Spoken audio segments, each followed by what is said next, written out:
जिल्ह्यातील लोकसभेची निवडणूक नेहमीच चुरशीची आणि लक्षवेधी ठरते। यंदाही साऱ्या राज्याचं लक्ष कोल्हापूरकडे लागलं होतं।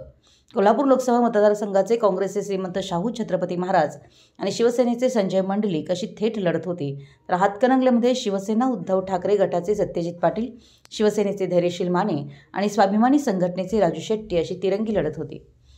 कोल्हापूर लोकसभा मतदारसंघात चंदगड विधानसभा मतदारसंघात 2019च्या तुलनेत 3% मतदान वाढले, तर करवीरमध्ये 4.26% वाढ होती। करवीरमध्ये काँग्रेसचे आमदार पी.एन. पाटील, शिवसेनेचे माजी आमदार चंद्रदीप नरके आणि काँग्रेसचे आमदार सतीश पाटील या तिघांचेही गट आहेत। यामुळे गत निवडणुकीच्या तुलनेत वाढलेली 4% मतं कोणाच्या गटाची आहेत यावर विजयाची समीकरणं अवलंबून आहेत।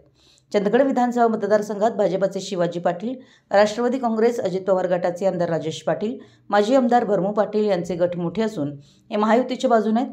तसेच माजी आमदार बाबासाहेब कुपेकर यांचा गटही येथे मजबूत असून सध्या नंदिनी बाबुळकर या गटाचे नेतृत्व करतात।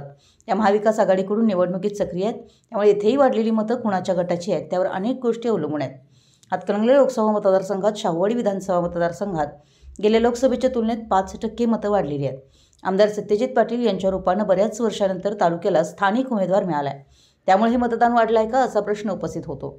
हातकणंगलेमध्ये 1.32%ची वाढ आहे, शिरोळमध्ये 1.60%, तर इस्लामपूरमध्ये 3.43% वाढ आहे। इथेही वाढीव मतदान कुणाला झालं यावर गुलाल कुणाच्या वाट्याला येणार हे निश्चित होईल। एकूण राजकीय वर्तुळात वाढलेली मतं चर्चेचा विषय असून वाढलेली मतं आमचीच असा दावा सर्व पक्षांचे कार्यकर्ते करत आहेत। प्रत्यक्षात या प्रश्नाचं उत्तर निकालानंतरच लक्षात येईल। मराठी एस न्यूजसाठी कोल्हापूरहून संदीप अडसूळ।